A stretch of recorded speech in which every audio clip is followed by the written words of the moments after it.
We're talking to Philippine Sports Commission Chairman Patrick Pato Gregorio. Good afternoon, sir. Welcome to Storycon. Sir, I think you're on mute. Magandang hapon po at thank you for inviting me, Storycon. Thank you for accepting on such short notice. Magandang hapon po. I mean, we covered your press conference yesterday, sir. So we have a good idea of what the PSC is doing. I should say, sorry, PSC is doing. But at this point, I first want to find out from you if you've spoken to anybody from Ateneo at all, and have you gotten any more clarity on what unfolded that tragic day? As of 4 p.m. today, wala pa po. Nagkita-kita lang kami kahapon with I saw the Ateneo team with some Ateneo officials during the wake in Arlington. Pero kamayan lang ho, wala talagang pinag-usapan. Kamayan lang, courtesy handshake lang ho with some members of the Ateneo team. Is that typical, sir? Or would you have expected something more immediate and something more urgent? Kahit pa paano, an initial report man lang. That is not typical. We know each other. We've known each other for so long. But maybe they just don't want to talk about it yet. So I will respect that. But matagal na po itong kasong to, matagal na po itong problemang to. Buong bayan galit na. Buong bayan nagdadalamhati. Parang ang hirap kong tanggapin na hanggang ngayon wala silang sinasabi. Narinig ko sa news just a few minutes ago that they have decided to put Tab Baldwin and Epoch Quimpo on official leave. I don't think that answers the question of millions of Filipinos. A leave, it's on leave. Ang tanong nga ho, nasaan kayo? Nasaan kayo? Magsalita kayo. Bakit on leave?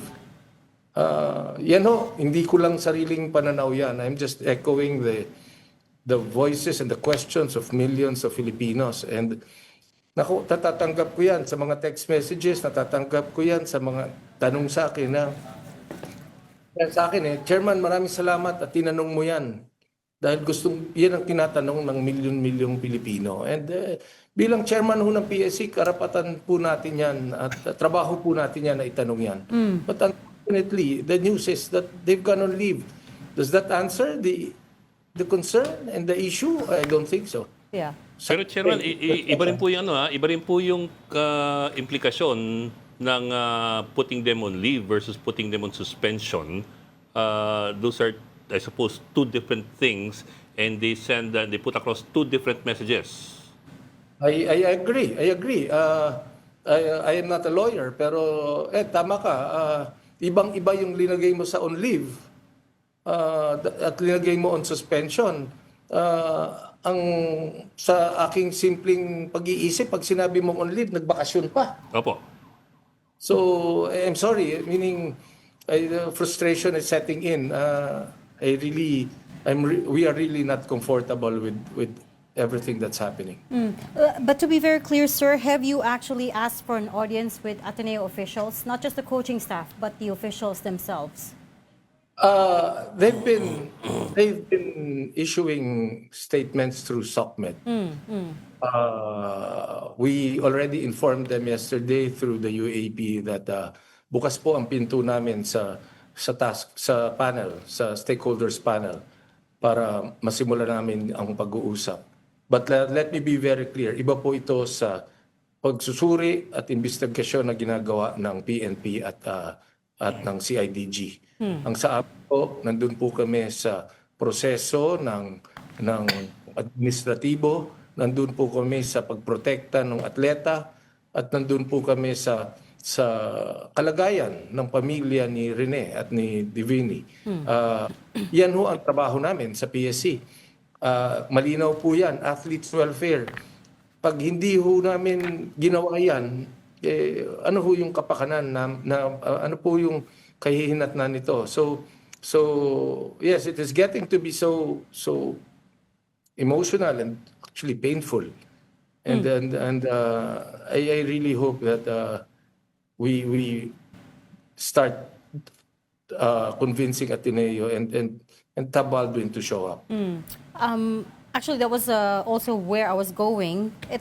This multi-stakeholder body that the PSC is forming to do a fact-finding mission, what can it realistically do, given that there are several other investigations going on? You've got the NBI, CIDG, you've got CHED, potentially as well other organizations that have jurisdiction over them looking into this. So what specifically do you think you guys can realistically do here?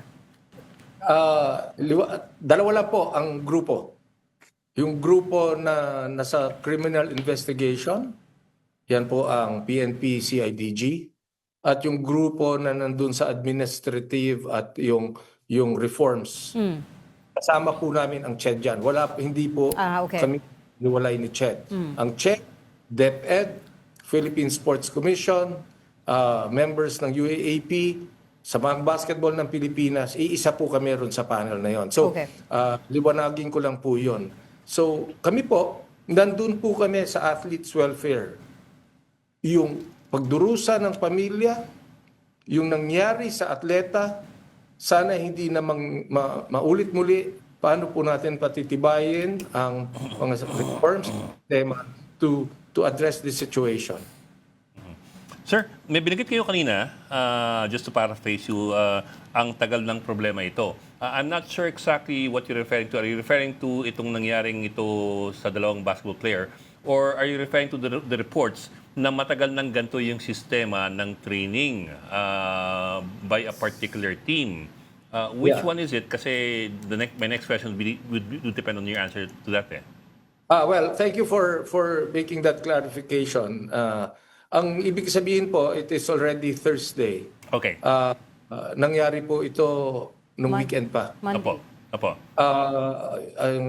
Alam ko po na dapat nakiramay tayo, pero alam ko po na ang dapat meron na po talagang nangyayari by now. Yes, sir. And hindi po kasi natin masisimulan yan kung ang statement is let us give them privacy and they are on leave. That does not give us a good parang opportunity to really analyze what happened. Hindi naman po kami ang mag-iimbestiga nito kung may kasalanan sila o wala. Ang sinasabi lang po natin, pwede ba po para lang sa kapakanan ng atleta? Pwede ba po para sa kapakanan ng pamilya? Pwede lang po para sa maintindihan ng taong bayan na nandito ang Philippine Sports Commission at ang DepEd and the CHED para lang makatulong? Pwede ba pong malaman namin kung ano ang totoong nangyari? Yun lang po ang sa amin. Yes, sir. Well, thank you for clearing that up, sir. Pero my question pa rin is this I'm sure you already seen all the previous interviews that have been coming out of other players of the Ateneo where they would describe Boot camp training as sometimes deadly. Now, from what I was understanding from the interviews, some of these go back as far back as 2016. So we were looking at more or less a decade. I don't know if it was consistent, pero matagal-tagal na rin po itong isyong ito. I'm wondering lang if anybody had gotten wind of it even before, and it just got swept under the rug, or if this was a completely new and surprising thing for officers of the PSC. Well, officially, it is something new. Alam mo po, ang sistema, programa ng bawat eskwelahan at ng sports program, may kanya-kanya po yan. And ako po, wala po akong knowledge dun sa ginagawa nila o kung nagawa man nila, hindi ko po alam yan. Ang sa akin lang po is that mayroong ang reports, nakita natin yung reports, at mayroong mga previous statements na sinabi. And I think we need to seek clarification kung totoo ba po yung sinabi ng mga dating players. Yung nagpapalabo sa usapan kasi mayroon talagang na-establish na mga kwento. Dahil show ho yan mga podcasts po yan So bakit hindi pinapaliwanag yung sinabi ng mga players na yan, kung totoo ba yan o hindi. So, yun po ang isa sa mga gusto nating maunawaan. And let me clarify po, no? Ito po hindi po natin kalaban ang ano kung sino man. Ang gusto lang po natin is ma-address natin yung athletes welfare na sinasabi natin na isang bata na galing sa probinsya, ang laki ang pangarap, ganito ang nangyari, napakasakit, napakalungkot. Parang alam natin ho yun. It is the story of the mother who's grieving and the child who's inside the coffin. Di po ba tama lang na malaman na natin ano talaga yung nangyari? Yeah. Hindi po yung let us pay our respects and they are now on leave. I'm sorry. Right. Hindi ko yata humatipid yan. So, Chair, for the record, you have never heard of the Baler trainings ng Ateneo? I've never heard of the Baler trainings. I don't know their style when they train. Nakita ko rin lang po lahat ng mga nangyari dun sa mga podcast guestings, and it is now the best time. This is the best time to really understand. Totoo ba po ito? Ano ba po talaga ang ginagawa? Bakit po nangyari ito? Sana po naiwasan ito. You keep saying that the leave of absence is not enough. What would you like to see at this point? I mean, of course, the investigation is still ongoing, but at the very least, what's acceptable to you, sir? Where is Tab Baldwin? Where is Tab Baldwin?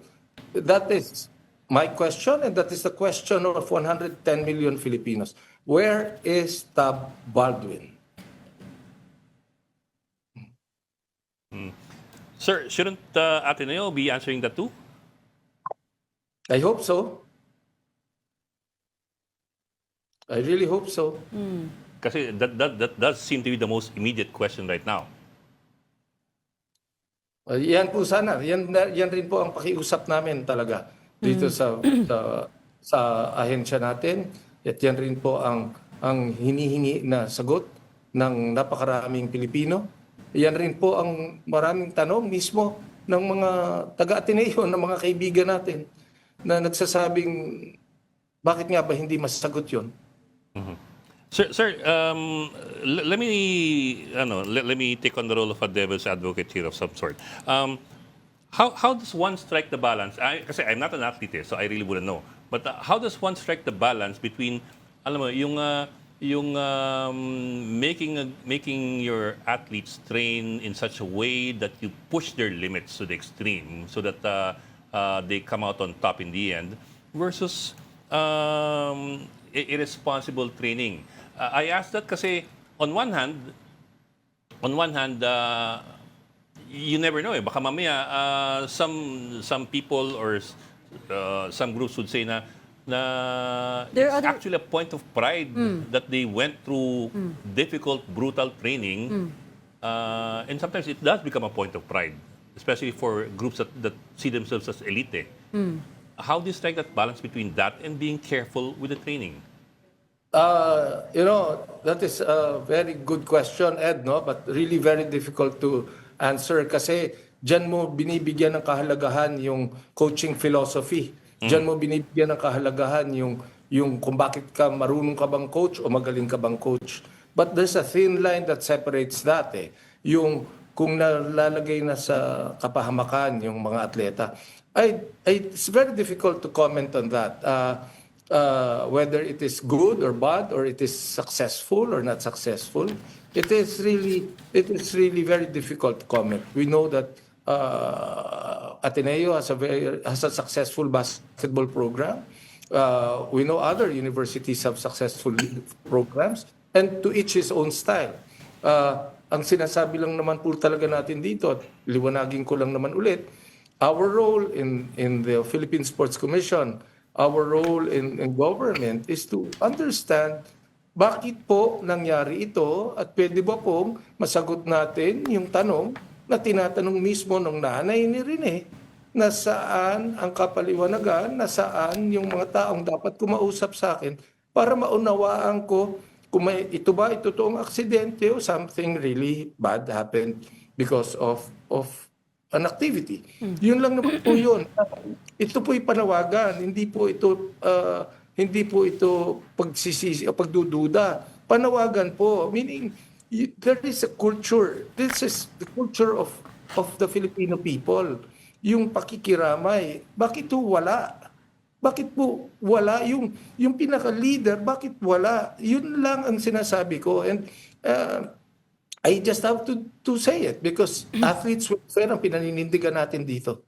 We understand from the police that the head coach is in a state of shock, but not much more details from that. We're still trying to get more details as well.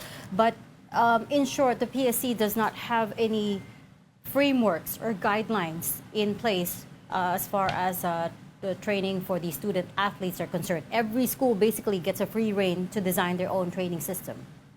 Yes, kasi po galing yan sa mga elementary, may paliga na yan. Meron na pong high school tournaments, meron na aakyat na po yan sa palarong pambansa, aakyat na po yan sa collegiate level, and may kanya-kanyang training programs po yan. Pero pagdating po sa mga atleta, lalo na si Rene na nakapagsuot na ng national team uniform, nung na-represent niya yung Asian, during the Asian High School Games last year, athletes welfare na po yan. So, ang athletes welfare po means we have to take care not just of the athlete, but of the family. We have to take care of his future. We have to take care of his dreams. Yan po ang pinag-uusapan natin ngayon. At this point, let me just acknowledge the appearance of our resident political pundit. Ronald Llamas is also here on the show, sir. We're talking to Philippine Sports Commission Chair, Pato Gregorio. Magandang hapon po. May nabanggit po si Coach Yeng Giao na dapat yung mga ganyan training, lalo na sa tubig, dapat sa isang controlled area, like a swimming pool. Wala bang ganun mga rules, common rules, ang mga sports groups, mga eskwelahan tungkol dito? Yeah, magandang hapon, Sir Ronald. Yes. Tama po, na-monitor ko rin yung statement ni Coach Yeng at naniniwala po ako ron sa kanyang reaksyon. Pero sa totoo lang po, wala po talagang guidelines pagdating sa ganyan. Kasi po, sabi ko nga, the program, pagalingan po ng programa yan, pagandahan po ng philosophy sa coaching yan. Ngayon po na nangyari ito, this is really a very sad incident. And I believe that what Coach Yeng Giao saying is correct, na dapat contained yung environment and dapat nadidefine yung limits ng training program. Sir, is it not really within the jurisdiction of the UAAP to sanction the team? I'm not talking about the player, the coach, the coaching staff, but the team itself. I mean, again, we monitored your press conference yesterday, and we know you said, well, there's nobody to suspend because the season hasn't started. But I did not say that, ma'am. Safety, yeah. I did not say that. Sorry, it was. I think it was it Rebo who said that? But in any case, Yes. yung safety of is it not within the jurisdiction of UAAP to sanction the team at this point? Because player safety, athlete safety is of course a big part of your mandate. Let me refresh the memory of people. Not just as a chairman of PSC, but as a basketball fan. The height of COVID, nagkasala po ang UST and UAAP made the decision to ban Coach Aldin, the coach of UST. They made that decision. So ako po, naniniwala po ako na patungo rin po ang UAAP sa ganyang pagsusuri. So it's still a possibility. Opo. And lastly, from me, sir, there was a little bit of criticism over the financial aid that was extended to the families of the victims. If I remember correctly, it was to the tune of 250,000. Is that correct? Well, thank you for asking that question. Yan po, athletes welfare. Every time po nung nagka-earthquake po sa Cebu, nung natabunan yung referees sa Cebu, nagbigay po ng tulong ang PSC dyan. yung bata po na nagkaproblema nung palarong pambansa na namatay, nagbigay po ng tulong ang PSC diyan. Why do we have to criticize something that is part of our obligation as the Philippine Sports Commission? Sana po maintindihan ng mga kababayan natin 'yan. Yan po ang aming trabaho. Pag yung tulong po na yan, galing po yan sa tamang proseso, tamang patakaran. So, galing po yan sa puso namin. So, sana po wag na nilang pulaan yung tulong dahil kailangan talaga ng tulong ng pamilya. Nung yan po ay pinaabot ko sa nanay ni Rene, nagpasalamat po siya. Nagpasalamat po siya na sa tulong po ninyo. Yun lang naman po. So sana po sa pagkakataong to, and thank you very much na natanggap nila because ito pong mga to, pag tumulong po ang Philippine Sports Commission at ang gobyerno, wala naman nung strings attached dyan. Wala naman po kaming kinakailangang kasunduan sa ganyan. So, but thank you very much. I like that question because as a person, it feels very bad that as a leader, Philippine sports leader, the main support we have to give to our athletes nabibigyan pa ng masamang anggulo. So that's part of the standard package na of aid that you guys hand out every time there's a crisis. I guess some people were asking, why not more? Yun lang yun, sir. Sa akin, ma'am, maraming tutulong dyan. Marami pong tutulong dyan, sigurado ako. Ngayon, welcome po lahat ng tulong na bibigay natin sa pamilya. Ang sa amin po, yan po ang kaya namin sa Philippine Sports Commission. Hindi naman po ahensya ang Philippine Sports Commission. Kaya pong, marami pong tutulong dyan, sure po ako. And kami, talagang buong puso po yan. So sana po, wag na pong pulaan. Sa totoo lang po, if there is no support, they question. If there is support, they question. Yun nga po, sana po tanggapin po nila yan. Kasi mismo ang pamilya po, nagpasalamat na po sa amin sa talagang pinagkaloob natin na talagang tulong, taus-pusong tulong po mula sa Philippine Sports Commission at sa gobyerno po. Sir, Sa abot ng aming makakaya. Fair point. That's a very fair point. Sir, yesterday as well, but I'm not sure if this came from you or from some of the other members of the panel. The training that the Ateneo students were going through was described as not typical, or something along that line. Not typical of the training regimen of the usual basketball players. I'm not sure exactly how that goes, and I'm not also sure exactly how much control or how much standardization there is when it comes to the training regimen. Kasi also yesterday there was some talk from the panel of the need to, draft better rules or clearer rules that would govern how the training could go to protect the players. Pero nga how far can you go as far as putting in protections for players and at the same time, pushing the envelope of their physical limits without going into something that could harm them? Related din doon yung tanong ko po kanina. Ano yung parameters? No? Halimbawa, kung ikukumpara nyo yan sa ibang mga sports teams, may parameters ba yan na hindi naman yan Navy SEAL training? No? It's a basketball game, a college basketball game. So, dapat merong parameters. These are young kids. Diba? Hindi sila Special Operations Group ng US Navy. So, ano yung parameters na yan? Na pag sumobra, lumampas, pwedeng tapikin naman sila ng mga katulad nyo na Sports Commission. And also, how far can you go in imposing such limits or such parameters? Ang key point po rito, yung word na standardization. No?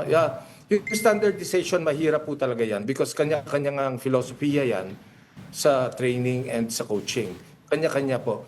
Yung pagkasabi ko po, nung tinanong po ako, ito ba standard? Ang sinabi ko, hindi po standard yan. Yan po ay ang basihan ko po dyan at yung statement ko na yan, pinanggalingan po yan sa more than 20 years ko sa Philippine sports at Philippine basketball. Yan po ay sa exposure ko sa Philippine national team. Yan po ay exposure ko sa professional team sa PBA. Yan po ay exposure ko sa university teams. Yan po exposure natin sa mga high school teams. Yun po ang ibig sabihin ng hindi standard. Usually the training of basketball should happen inside the basketball court. Kung ano po yung standard na wala doon, kaya ko po nasabi na hindi sa tinagal-tagal ko po sa Philippine basketball, hindi ko po talaga alam kung may ibang team na gumagawa niyan. Okay. Sir, pahabol na lang. One more, sir. Kasi I understand that yung nangyari dun sa Aurora was not actually training per se, but team building. Now, I don't know if there's any significant difference between the two when it comes to basketball activities. Is it? Pero may ano ba? May paghihimay ba yun? And if it is a team building and not a training camp mismo, would that make a difference in how you look at this? Look at what happened? Well, team building is an integral component of building a basketball team or a football team. Kasama po talaga yan sa program. Pero marami pong pwedeng aktibidades diyan, marami pong approaches diyan. Kung minsan nga ho, it can be as simple as a resource speaker and a motivator. Kaya yung nangyari po sa Aurora, hindi po yan, palagi ko hindi po talaga lang standard yan, but it is a practice and a philosophy as far as they are concerned. Okay. We'll leave that there. We understand you have another commitment, but just coming back to the slight correction we had earlier, it was UAP Executive Director Attorney Rebo Sagisag who said nga that any disciplinary or preventive measures remain at the discretion of the school, which is Ateneo in this case. But we'll leave that there. Thanks so much for talking to us today. That was Philippine Sports Commission Chairman Patrick Pato Gregorio. Salamat, sir. Thank you, Salamat sir. po. Salamat po.